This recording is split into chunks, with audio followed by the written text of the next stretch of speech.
From diplomacy to personal visions, we bring you inspirational stories of foreign ambassadors and diplomats across Thailand. Here on Radio Thailand FM 88. This is The Ambassador.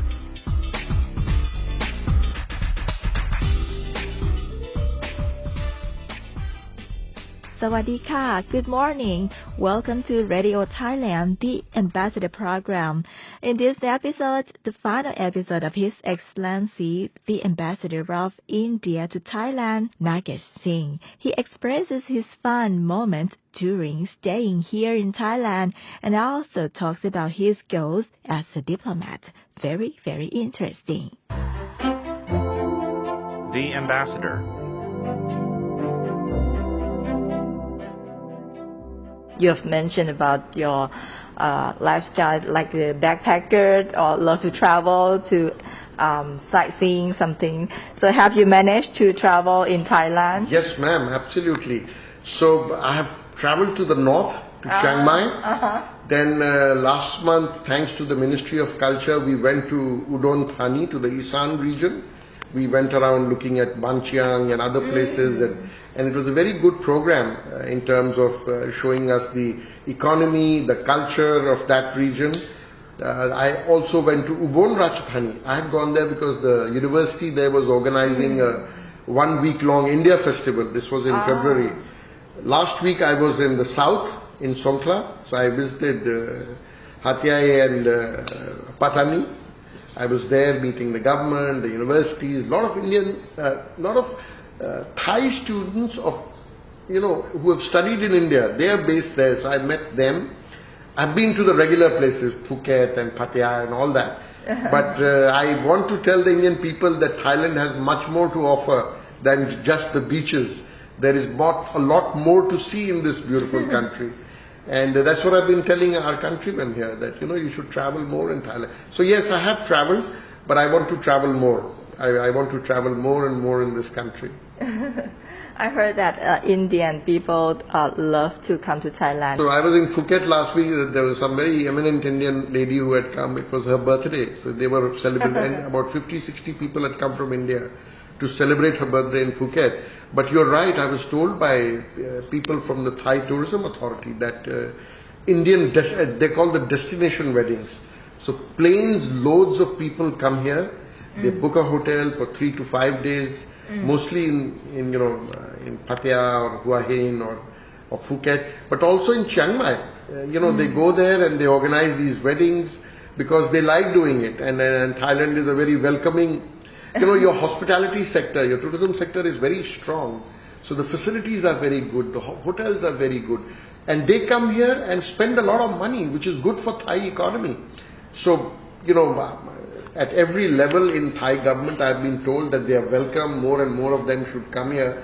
Because they are big spenders. Every Indian wedding at times can go up to $400,000-$500,000, just for a wedding. Yeah, I know they love to shop a lot. They shop a lot, and they do it lavishly. They spend a lot of money.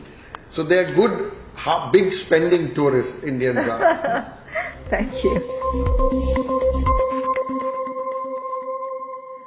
Stay tuned for the Ambassador program. You're listening to Radio Thailand, FM 88.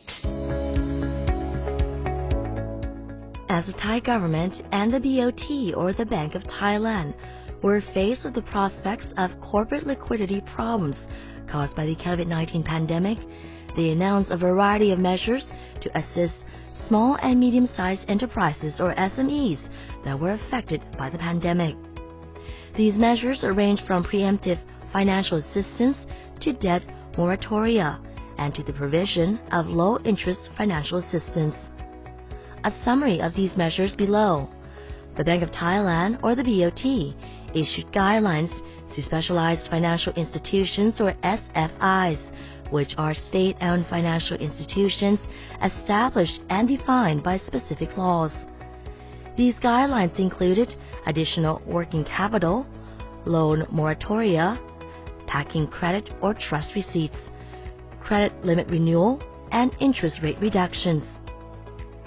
the Thai cabinet approved a broad range of financial and fiscal relief measures to alleviate the impact of the COVID-19 outbreak on SMEs, including but not limited to these guidelines below. 1. Making a total of 150 billion Thai baht available for low-interest loans at 2% interest for a period of 2 years and not over 20 million Thai baht per customer. 2. Suspending payments of principal and reducing interest rates for debts owed to the Government Savings Bank and Government Housing Bank. 3. Easing of the BOT rules for granting loans by commercial banks. 4. Reducing withholding tax from 3% to 1.5%. 5. Acceleration of VAT refunds to domestic entrepreneurs within 15 days after filing the form. 6. Refunding the deposit for electricity usage. 7. Reducing contributions to the Social Security Fund by employers and employees. 8. Reducing rental fees for state property by government agencies. Furthermore, the BOT cut the policy rate by 0.25 percentage points from 1% to 0.75%, the lowest level so far, in order to ease the burden on borrowers affected by the COVID-19 crisis and to alleviate the burden on financial markets liquidity. Concretely, these measures provided significant relief to businesses affected by the outbreak, particularly when combined with the additional tax relief measures announced by the Thai Revenue Department.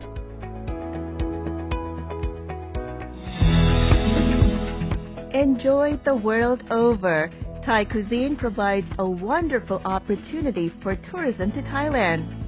Through government support to maintain authentic techniques, provide quality ingredients, and to bring lesser-known delicacies to the forefront, visitors to Thailand can be sure they will be savoring excellent examples of the kingdom's gastronomy throughout any trip. A world of flavors awaits for travelers to Thailand. This is Radio Thailand, FM 88.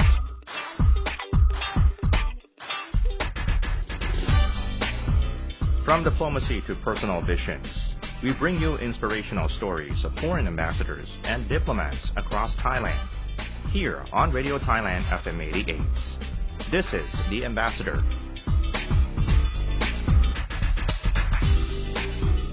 Any fun moment from Thailand that you would like to tell us? Oh, there's so many of them. What should I say? I have met so many people and so many, important people, ordinary people who have these India connections, and then they tell stories of how close they are, even though they haven't visited India. Like I mentioned to you, Ubon Rajasthani. I went there, and there was this central mall there in Ubon, and there were these young Thai girls all dressed up like it was a fashion show. They had never been to India, but they were looking so cute, little girls dressed up in Indian attire, walking up and down. And so every time I see this, and that's what I want to tell my countrymen also, that in this beautiful country, we have such emotional attachments, with India, and they should come and enjoy this more. So I can't give you one fun moment, but there's so many fun moments. Seems like you love Isan, the Northeast. I loved it. The food was very good.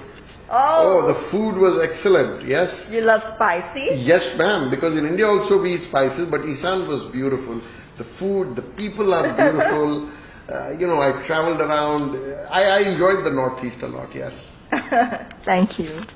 Whenever I get time off, I have a daughter who's 14 years old, so I like spending time with her. And my wife, we go around, I love the restaurant scene in Bangkok, so we eat out. I also enjoy history, although I'm not a student of history, but I like history, history, archaeology, architecture. So we go to a lot of these walks and see them. We went to Ayutthaya. I like to see these old historical sites, read about them. Ubon, I'll tell you, I went to the museum there and I saw these beautiful statues from 8th, 9th century, from the Khmer period. Yeah. Then even, a rock edict Yes. in Sanskrit language, but Pallava script from India, talking about Prince Chittasena from 8th century AD. And Chittasena, whose name was also Sri Mahendra Varman. And these are all Indian names, And that thing which I saw, it was beautiful to see the connect that, India and Thailand were connected as way back as 8th century, 9th century AD. That is almost 1400 years ago. Yeah. So I like doing that, going to these, Ayutthaya, I went to the museum, I saw the sites, I tried to understand the architecture. Here I have tried to visit the Vats. So I like eating out, spending time with my family, and doing sightseeing, especially the historical sites. And what's your motto that holds your mind to encourage yourself to keep working at the diplomatic career? So my high school had a motto. It said, service before self. Oh. Okay, so while all of us as individuals, Like think about people. yes, to serve others, to because the satisfaction it gives, even if I am able to help one person, in the night when I go to sleep, I feel very good about myself. So that is the fundamental, everyone, all of us. I'll be lying if I say that I am a saintly figure, that I don't want anything for myself. But what I have noticed in my job, that if you can even help one person in a day, in whichever way, it's very satisfying. It's very, very satisfying. So that school motto is still with me. It said service before self. So help people, help them out, do a good job, so that people also say that the ambassador is a good man, he's helpful, you go to him, he'll try and find you solutions. We can't find solutions to all the problems, but at least we can try and help people. So that keeps me going.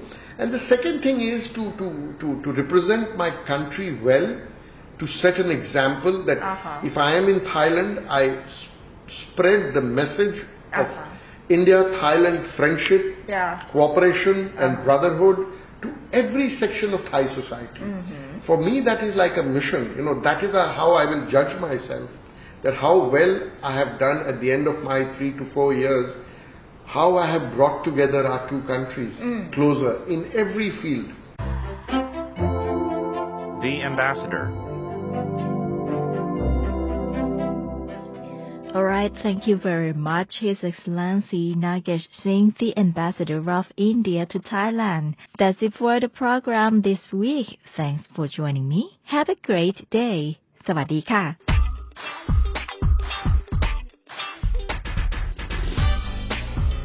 From diplomacy to personal visions, we bring you inspirational stories of foreign ambassadors and diplomats across Thailand. Here on Radio Thailand FM 88. This is The Ambassador.